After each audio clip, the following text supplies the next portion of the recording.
Oh, hello there. I'm Bulcha the Cute Bear.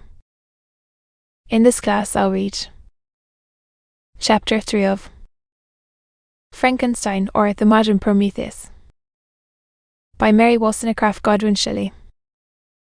For you all. S. The Frankenstein, or The Modern Prometheus. Mary Wollstonecraft Godwin Shelley. Chapter 3. When I had attained the age of 17, my parents resolved that I should become a student at the University of Ingolstadt. I had hitherto attended the schools of Geneva, but my father thought it necessary for the completion of my education that I should be made acquainted with other customs than those of my native country. Departure was therefore fixed at an early date, but before the day resolved upon could arrive, the first misfortune of my life occurred, an omen, as it were, of my future misery. Elizabeth had caught the scarlet fever, her illness was severe, and she was in the greatest danger. During her illness many arguments had been urged her persuade my mother to refrain from attending upon her. She had at first yielded to our entreaties, but when she heard that the life of her favourite was menaced, she could no longer control her anxiety. 2. Attended her sick or watchful attentions triumphed over the malignity of the distemper. Elizabeth was saved, but the consequences of this imprudence were fatal to her preserver. On the third day my mother sickened. Her fever was accompanied by the most alarming symptoms, and the looks of her medical attendants prognosticated the worst event. And her displayed the fortitude and benignity of this best of women did not desert her.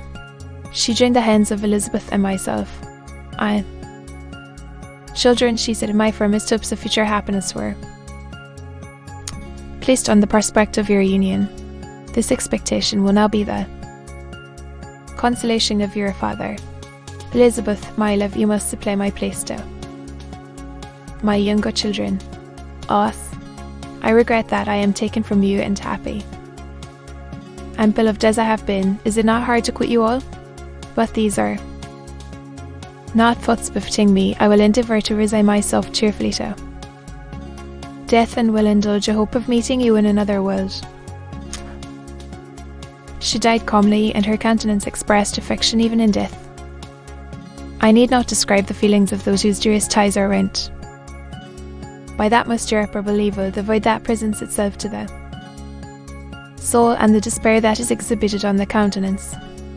It is so long before the mind can persuade itself that she whom we saw every day, and whose very existence appeared a part of our own king, have departed forever, that the brightness of a beloved eye can have been extinguished, and the sound of a voice so familiar and dear to the air can be hushed, never more to be heard.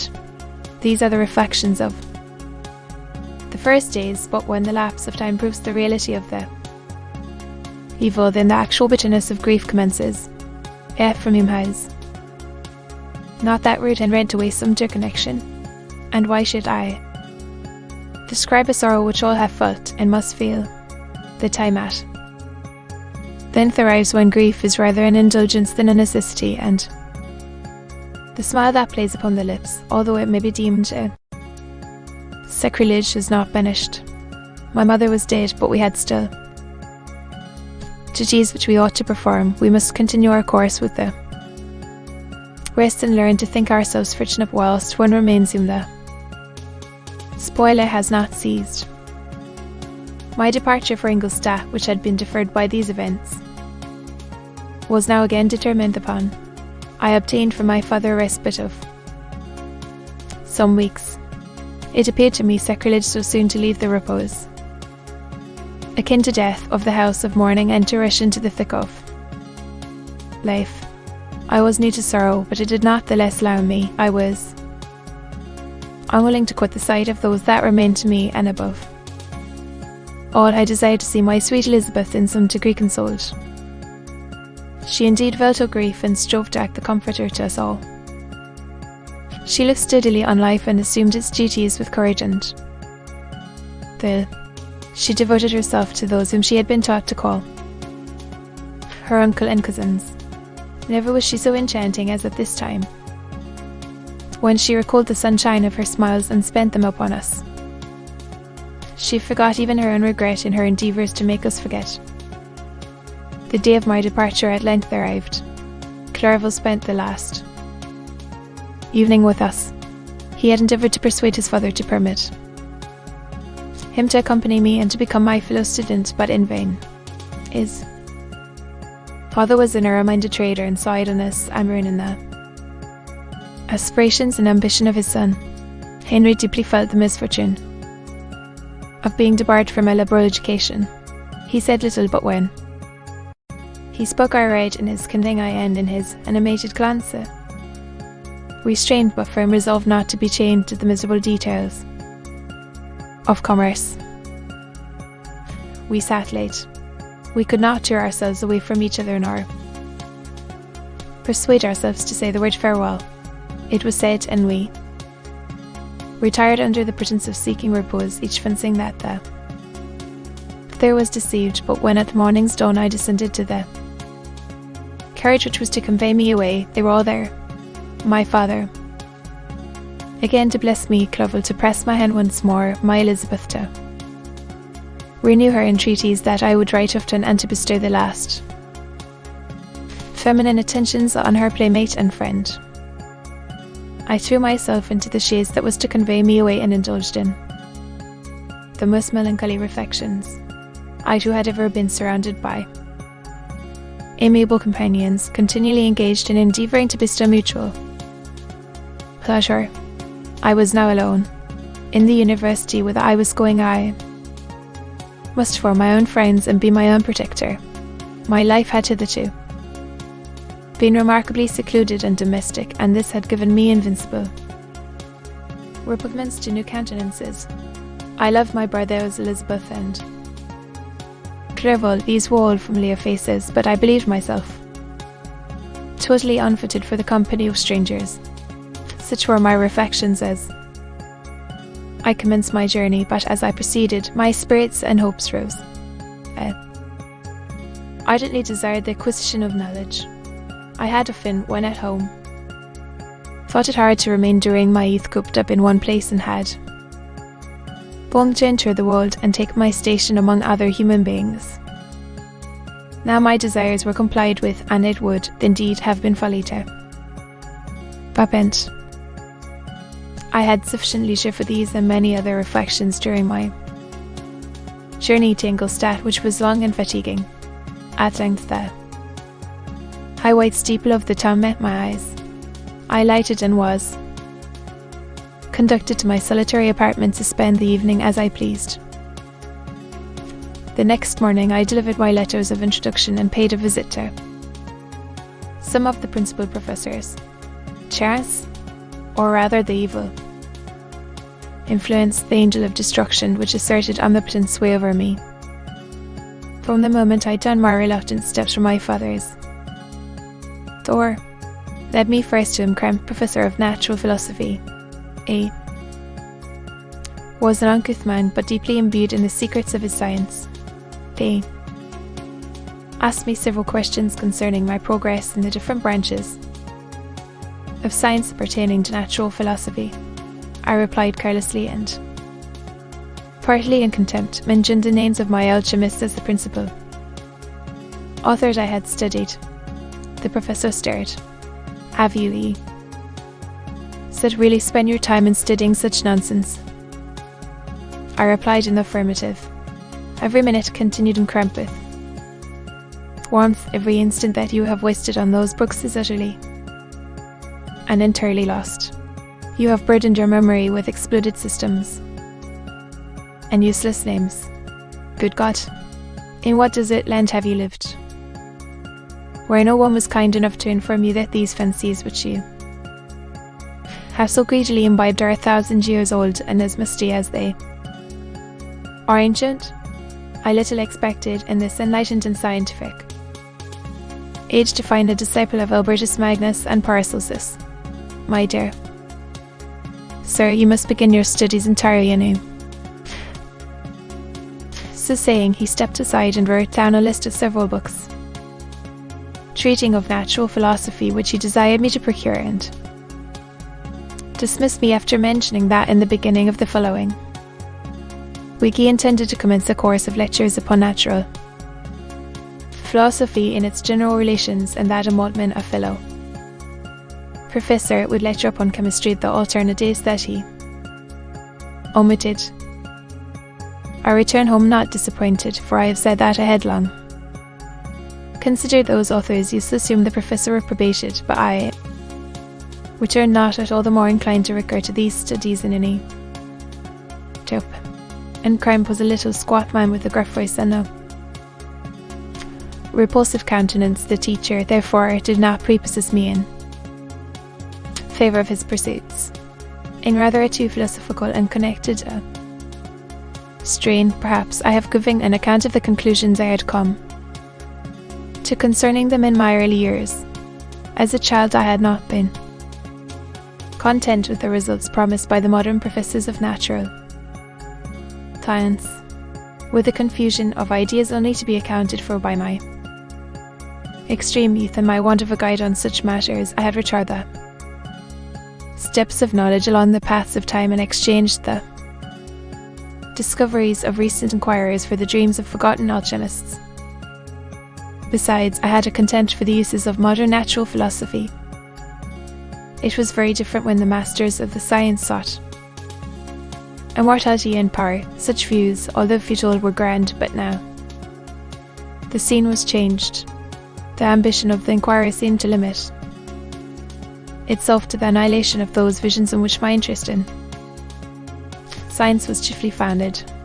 I was required to exchange chimeras of boundless grandeur for realities of little worth. Such were my reflections during the first 2 or 3 days of my residence at Ingolstadt, which were chiefly spent in becoming acquainted with the localities and the principal residents in my new abode.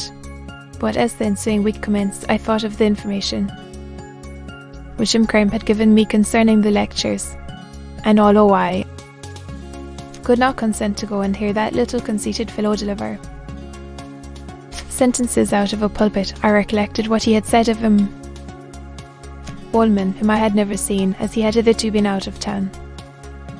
Partly from curiosity and partly from idleness, I went into the lecturing room, which Wallman entered shortly after. This professor was very unlike his colleague. He appeared about 50 years of age, but with an aspect expressive of the greatest benevolence. A few grey hairs covered his temples, but those at the back of his head were nearly black. His person was short but remarkably erect, and his voice the sweetest I had ever heard. He began his lecture by a recapitulation of the history of chemistry and the various improvements made by different men of learning, pronouncing with fervour the names of the most distinguished discoverers. He then took a cursory view of the present state of the science and explained many of its elementary terms. After having made a few preparatory experiments, he concluded with a panegyric upon modern chemistry, the tomes of which I shall never forget. The ancient teachers of this science, said he, promised impossibilities and performed nothing. The modern masters promise very little. They know that metals cannot be transmuted, and that the elixir of life is a chimera, but these philosophers, whose hands seem only made to dabble in dirt, and their eyes to pore over the microscope or crucible, have indeed performed miracles. They penetrate into the recesses of nature and show how she works in her hiding places. They ascend into the heavens. They have discovered how the blood circulates and the nature of the air we breathe. They have acquired new and almost unlimited powers.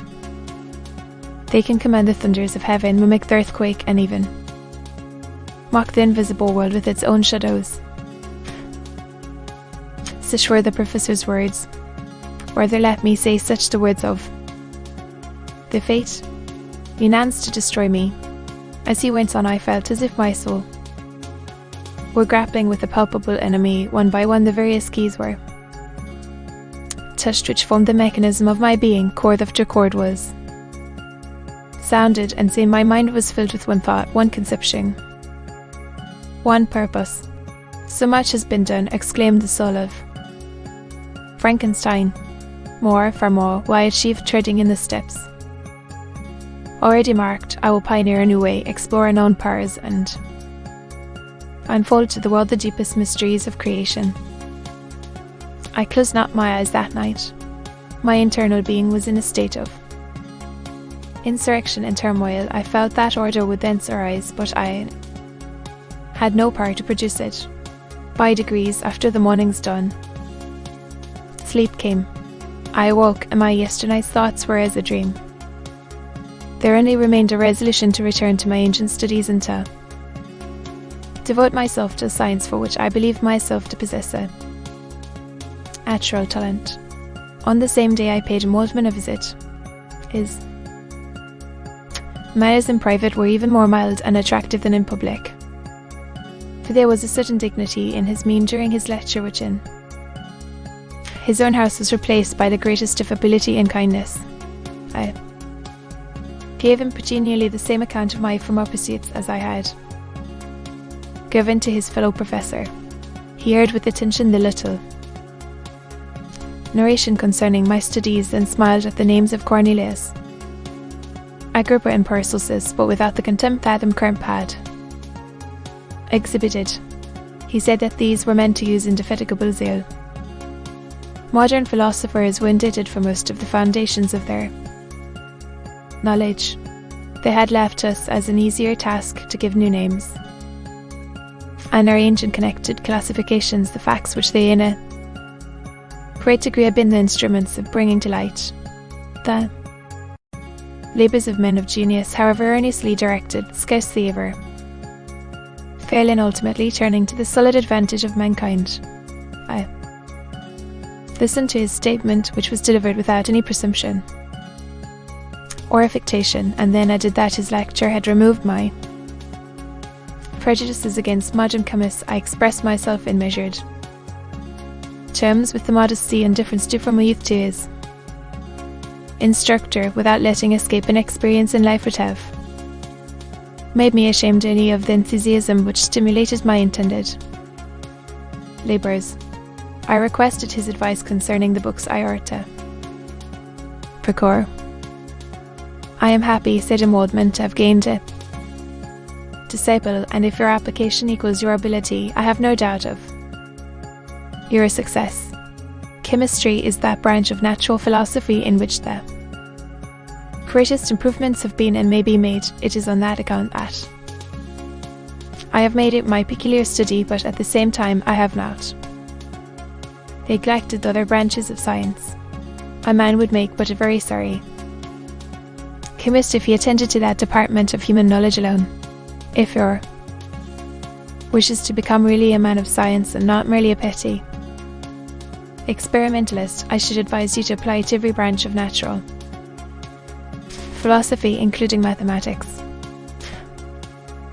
He then took me into his laboratory and explained to me the uses of his various machines, instructing me as to what I ought to procure and promising me the use of his own when I should have advanced far enough in the science not to derange their mechanism. He also gave me the list of books which I had requested, and I took my leave. This indeed a day memorable to me. It decided my future destiny. To be continued.